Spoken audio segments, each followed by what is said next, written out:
This video contains commentary.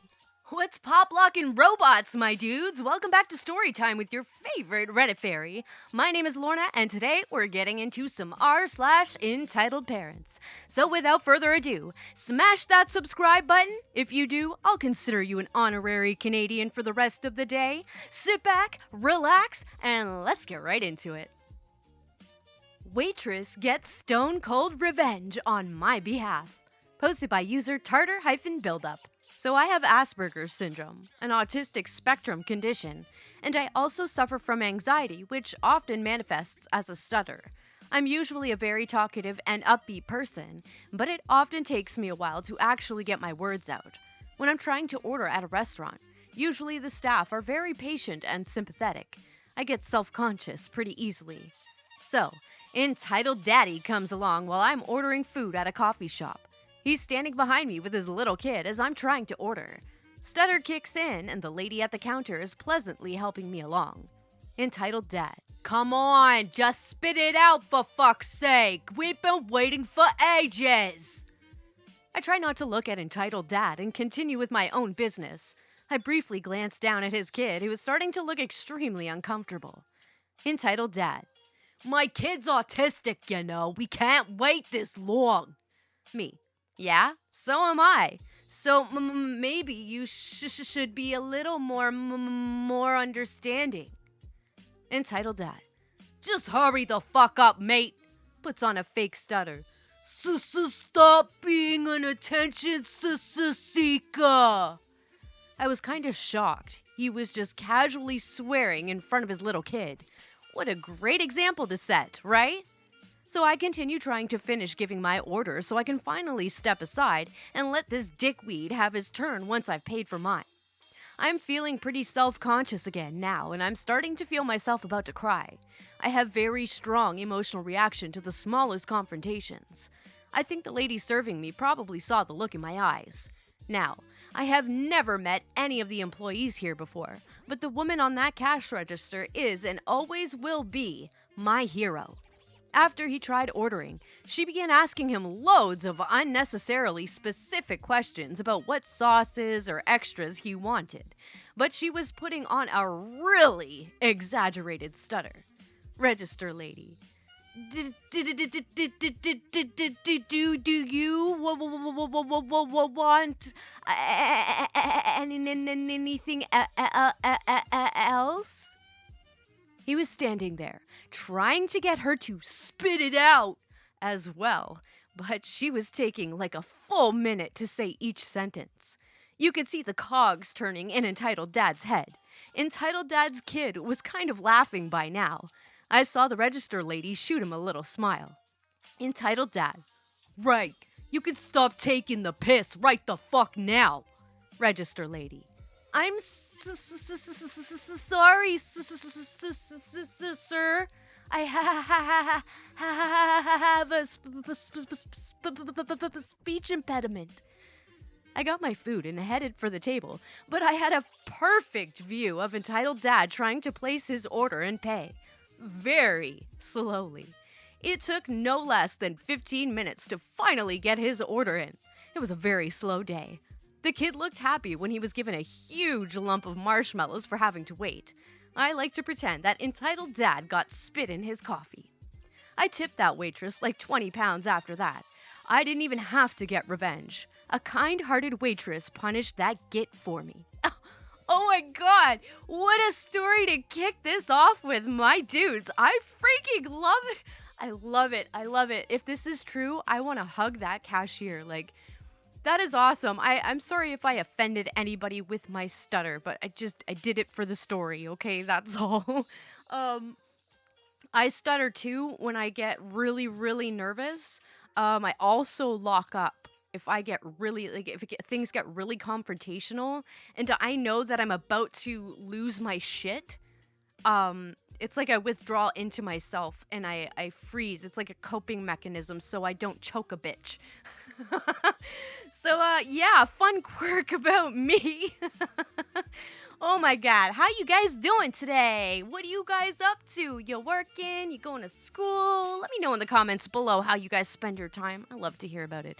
And let's get into the next story. I think it is called Let Me Kidnap You or Else, posted by user xorionus. I posted about this a few weeks ago somewhere else, but I think this story would be an interesting fit here. A bit of backstory. My parents were extremely abusive to the point I had been diagnosed with depression at 10 and PTSD at 13. By the time I was 18, they began threatening me more and I ended up running away to live with my partner overseas. Yes, I met him twice before this in person and knew he was real, lol.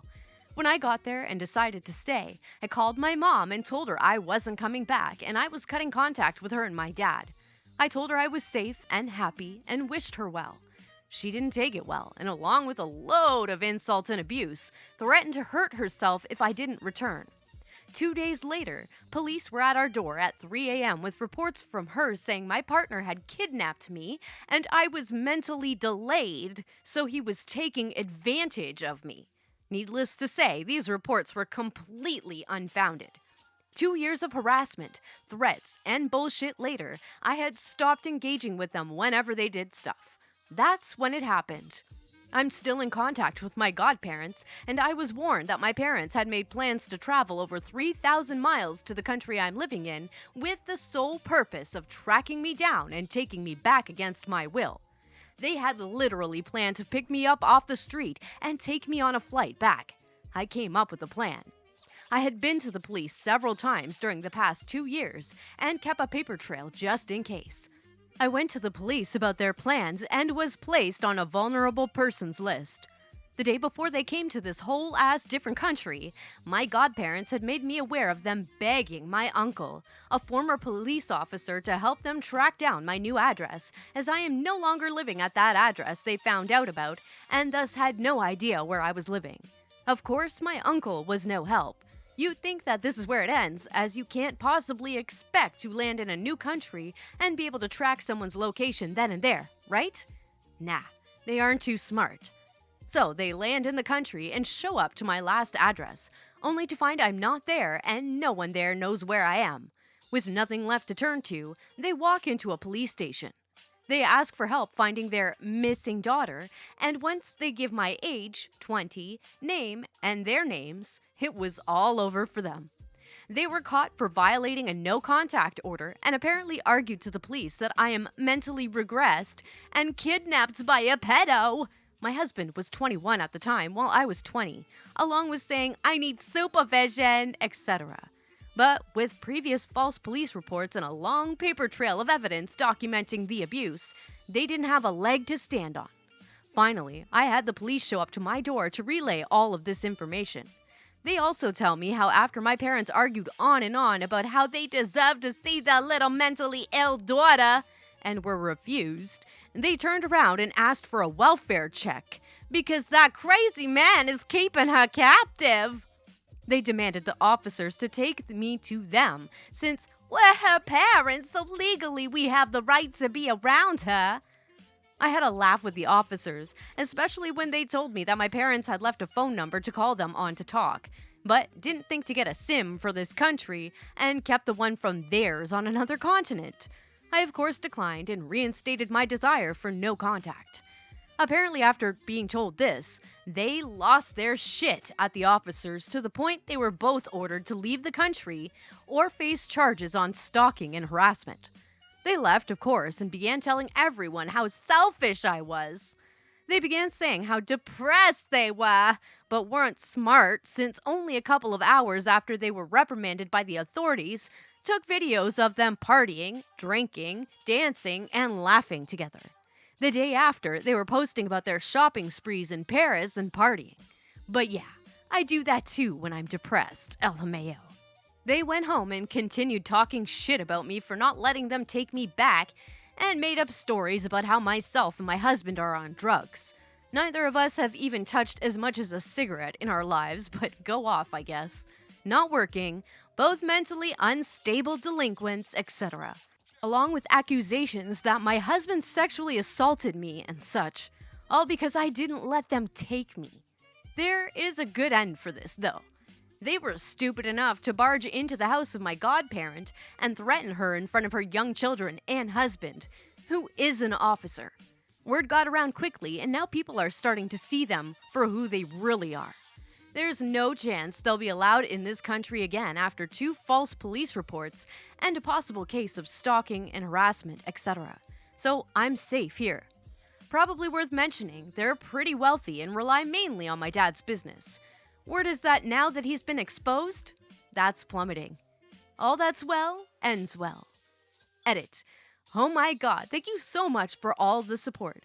It really makes me realize how everything they did back then wasn't really normal. I struggled to see that for a while and am only coming to terms with everything now.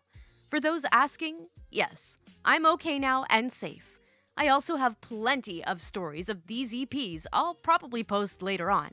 Thank you again for your kind words. I've tried to answer a few questions in the comments. Oh my god, OP, I'm so glad you're okay. Wow, you know what? If I would have got that call, somebody said, I'm gonna fucking kill myself if you don't come over here, I'd be like, yeah, I'd be getting the police on the phone and sending them to her house. That's how you do it, because if they're really serious, then they'll get their help right away. You know what I mean? I'm not gonna get there nearly as fast as the police would. And then, Karen, he'll take you to get the help you so desperately need. Know what I'm saying? Know what I'm saying? Yeah. So, let's get into the next story. This one is called Entitled Mother Tried to Get Me Fired Because Her Daughter Plagiarized Poorly. Posted by user SaucyBird. I was teaching Animal Farm to my 8th grade English class. I'd assigned my students to write a mini research paper on an influential person from the Russian Revolution, so they would have some context for the novel. This particular student, let's call her Faith, had a pretty steady C average that year. She liked to write, but only what she deemed worth writing. She frequently didn't do work, didn't follow directions, and probably could have been a lot more successful if she hadn't been such an entitled kid. The district I taught in was very affluent, and quite a few parents treated me like I was the help. Some kids tried to as well, but that never went very far for them. I was very surprised when Faith passed in a 5-page paper on Lenin, especially since it was only supposed to be 2 pages. This sent up a bit of a red flag because if she had stuck to researching the areas outlined in the directions, it really shouldn't have been this long. I took her paper home and the rest of my students' work to grade over the weekend. When I started reading her paper, I grew very concerned. The vocabulary and sentence structure were miles above anything she had produced before. She also included subheadings which seemed odd. However, my suspicions were confirmed when I saw that numerous words were blue and underlined. Yes, she had copy and pasted the paper offline and left in the hyperlinks. I quickly Googled the first sentence and up popped Faith's paper on Wikipedia. I called her mom immediately. Grades were due on Monday and this girl was about to tank. I left mom a message saying I was concerned about the paper Faith had submitted and that it didn't appear to be her own work. In hindsight, I shouldn't have left it in the message, but I was afraid her mom would flip if she saw her report card and how low her average was and not know why. I heard nothing from Entitled Mother. I did, however, get a visit from my department head that morning saying Entitled Mother was demanding a meeting. I'm like, okay, bring it on. We met with Entitled Mother, my department head, my principal, and my vice principal. Mom looked ready to punch me. As soon as I walked in the room, she jumped up screaming. Entitled Mother: how dare you accuse my daughter of plagiarism? She's a gifted writer. She spends her free time writing poetry online. Me: okay, I'm glad she enjoys creative writing. This was a research paper, though. Entitled Mother: I know what it is. She dangles some papers in front of my face. I read a copy of what she wrote. It's fantastic. You think she's not smart enough to write this? Your actions are ignorant at best and slanderous at worst. Turning to the administration: I want this put in her record and brought to the attention of the superintendent. She should not be allowed to teach. Admins calmed her down a bit, and I show her the paper that Faith submitted.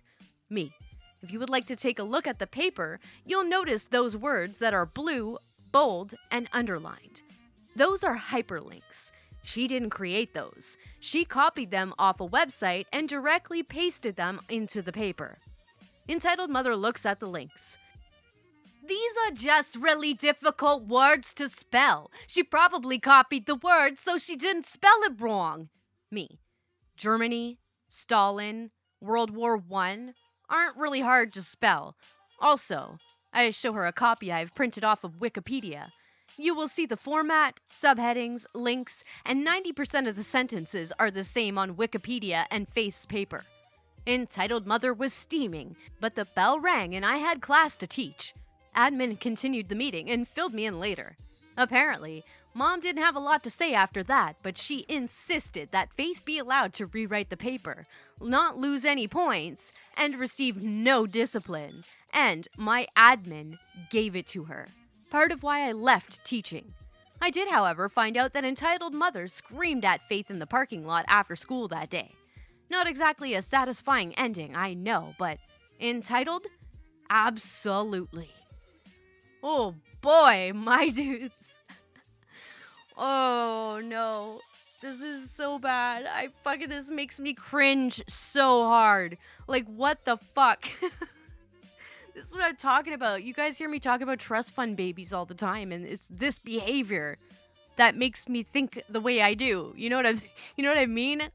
Whatever, I'm a bitch. I'll take it. But this is what I'm saying is true, and you fucking know it. I had this teacher in grade school who was a total see you next Tuesday, my dudes.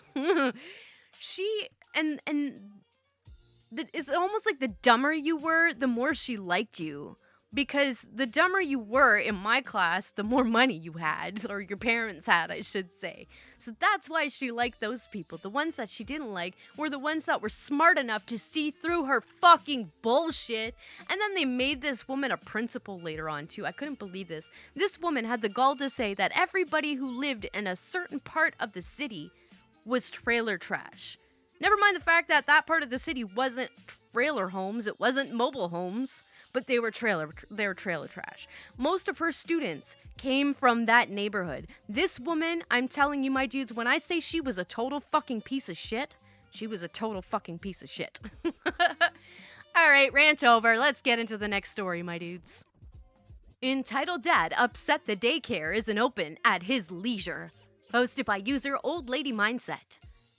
On one of my Facebook groups, the dad was asking if the local church daycare was open for President's Day, and someone replied that, no, they're closed, and posted the sign that they had put up announcing that they would not be open. Here's the response. Entitled Parent. That's a bit ridiculous to me. I'm sorry, but us parents rely on them daycares for these situations. Not everyone could just take off work because of little minor holidays. But okay, thank you for answering it for me. Then the daycare responds, bless them, daycare worker. The dates are announced at the beginning of the school year and posted for the whole year. We were open for the snow days that school had and only had 10 kids. We also send out notifications to parents to let us know if your child is attending and repeatedly have children not show up or have children show up that did not reply to us. Several children show up unannounced and we always have adjusted our staff to accommodate that. Our staff is very dedicated to serving the community, but they also need to be with their families and need time to recharge. As someone that worked in a daycare, we don't get many days off at all, and we don't close for snow like school does. The complete lack of communication from parents is aggravating. In our state, there has to be a certain ratio of kids to adults, varies by age, and you can get in enormous trouble for a ratio being too high, which is why it's problematic when kids show up and no one knows they were coming and staff needs to be adjusted. I understand the father's perspective, but it's daycare, not a 24-hour, 365-day-a-year kid hotel. Amen, old lady mindset. Oh my god, why? This is like, I totally get it because, those rules and regulations are there for a reason because there are cases where there were too many kids to adult ratio, and there was a kid that died. It's happened on a couple of occasions, like it's really, really sad. But that's why those laws and regulations are in place to prevent things like that, to have enough eyes on the kids. So I understand where they're coming from. So this is people, they think that they don't have to give anybody notice. It's just like, yeah, you're taking my kid. It doesn't matter. You're taking her. I got to go to work. No, it doesn't work like that. You need, especially when it comes to your children, you should have the utmost organization possible. Am I right? Am I wrong? I don't know. Let me know in the comments below. What do you guys think about this story? That just irritates me that people will just, assume that people aren't going to have lives of their own. But anyway, let's get into the next story. I think I got 3 more for you guys. And this one is called Anime Equals White Supremacy, according to Karen. Posted by user Miss Kidam if you're nasty. A few years ago, a friend of mine had asked me if I would be interested in a summer job working for a program he was a part of, since someone had flaked out and they needed a replacement. It was basically a daycare for teens and preteens in the summertime that gave them something to do all day until their parents got off of work. The pay was good. I had experience working with kids from babysitting, church, etc., and I figured that I could use the extra cash since I was still going to school, so I said yes. He'd warned me beforehand that the parents could be a little demanding since we would be working in a pretty affluent area, but I figured that it was nothing that I couldn't handle, and for the first couple of weeks, I was right. There were some minor incidents here and there, but nothing that was major or worth writing about. At least until one day when I decided to wear a My Hero Academia shirt I'd bought that had a picture of All Might on it. For those who don't speak weeb, it had a picture of a character from an anime on it who was very muscular and blonde. The day had started out like any other. I was greeting kids and parents at the door as they dropped off and signed their kids in, and all of a sudden, I got a serious death glare from one of the moms. At first, I thought she was just grouchy, but after she dropped off her kids, she made a beeline straight towards me, pulled me aside, and demanded me to take my shirt off. I was beyond confused, but before I could even ask what was going on, she starts in on this rant about how she doesn't want to bring her kids here for me to influence her kids with my hateful white supremacy bullshit. It turns out she was utterly convinced that I was wearing a Donald Trump shirt. She was on the verge of tears, ranting at me about how awful I was, how I should be ashamed of myself, how people like me were ruining everything, and why won't someone think of the children? Every time I tried to explain or calm her down, it just made her angrier and even more hysterical. Eventually, she grabbed the inside of my collar and tried to literally rip it off of me. I could hear the thread snapping on my shirt, and to make matters worse, when I tried to pull away, she grabbed my hair, too. The whole thing didn't last too long since a few parents pulled us apart, but not before she'd ruined my shirt and ripped out a good chunk of my hair. We get separated into separate rooms, and I could still hear her screaming from all the way across the building. My manager pulled me into the office to tell my side of the story and basically admonished me for not being more aware, but changed his tune, telling me all about entitled mother's sob story about how she was going through a divorce and a custody battle, saying if I could just let it go, he would make it worth my while.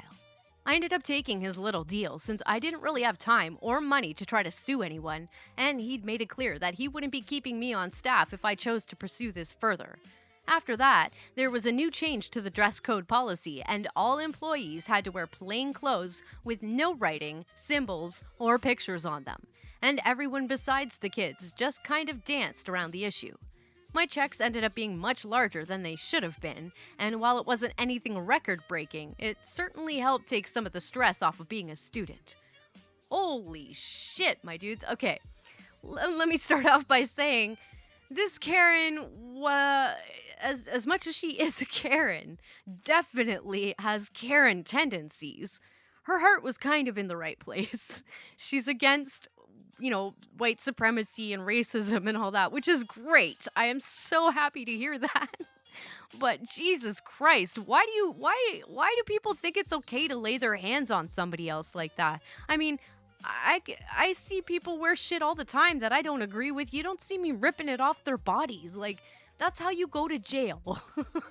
But you should have pursued this. Well, I don't know. Like, again, she just seems really misguided, like extremely misguided. So, I mean, the school, they're kind of dicks for trying to keep it hush hush, but what are you going to do about it? You're going to blast the mom, ruin her life even more. Yeah, maybe it's not worth it. I don't think it wouldn't have been worth it to pursue it. Let me know in the comments if you agree or disagree with that. I'm fully aware I'm probably going to get my ass handed to me, but that comes with the territory of making YouTube videos. So my dudes, I have 2 more stories for you today, and this one is called Entitled Mother Demands a Kid with One Eye Be Moved with Special Needs Kids. Posted by user ErodeDragon18. My son's daycare class has a kid in it who's missing an eye. He has lashes, brows, and lid. When I was talking to his mom, my son and him are friends. She said he was born with anophthalmia. He's a completely normal-looking kid. It just looks like one eye is always closed, and instead of the roundness of an eyeball behind, is flat since it's missing. There's nothing scary or weird or gross about him. I once watched an entitled mother scream and throw a tantrum at pickup time because the teachers insisted he wouldn't be moved from the class as there's nothing wrong with him being there. She swore up and down that this kid was scaring her child and the daycare teacher should do more to protect her son from people like that. And her child shouldn't have to be around freaks. And he should have to go with the special education kids. Her kid seemed fine with this other kid, but his mother was horrified by him interacting with someone who wasn't her idea of normal, and she lost it when the teachers refused to give in to her weird demands about it. The entitled mother pulled her son from that daycare. She told her son, "Don't hang out with freaks like that." The kid with one eye started to cry, and the people at the daycare and his mother tried to comfort him. This happened a week ago, and so far everything is normal, and I haven't heard from the entitled mother since. What a horrible, fuck, she has kids? What a horrible, what? How do you do that to a child? How do you say that to a child? Oh my god. This is what's wrong with the world. People, This is why I don't do entitled parents that much, my dudes, because it really fucking triggers me. These people that have children that have no fucking business having children. Why? Why? That's so sad, man. Like, I know, bullying happens with kids, but this should never happen from an adult. Never. Never should you ever feel the urge to speak to a child like that. This woman, she needs to go find a really pickety fence and just sit on it, is all I'm saying.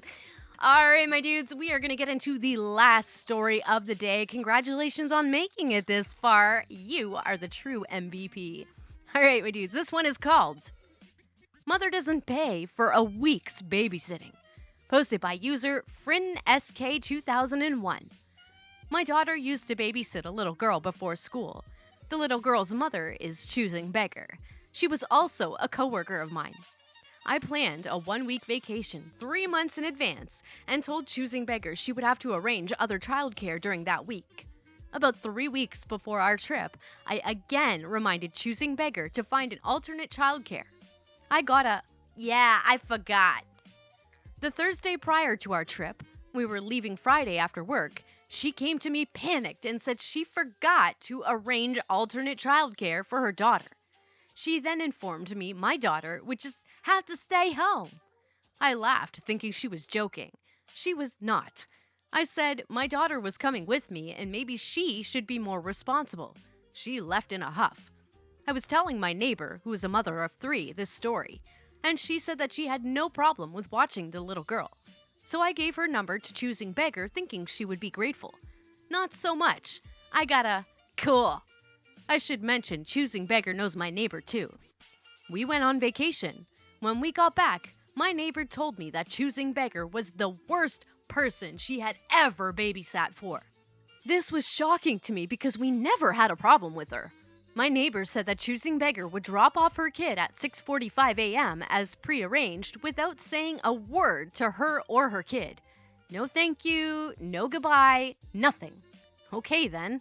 My neighbor would take her own kids and the little girl to school at 8:30 after feeding them all breakfast. Then on Friday, there happened to be no school, so Choosing Beggar dropped her kid off as usual and left her there all day.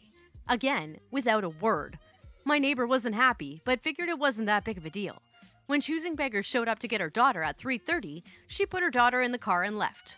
No thank you for saving my butt, or how much do I owe you? My neighbor tried texting her once, but found out she was blocked. Choosing Beggar must have blocked her the instant she got home. My neighbor was furious and said she was never babysitting for that ungrateful woman again. I confronted Choosing Beggar about it, and all she said was it was none of my business. Which, while technically true, is all the proof I needed she did it on purpose.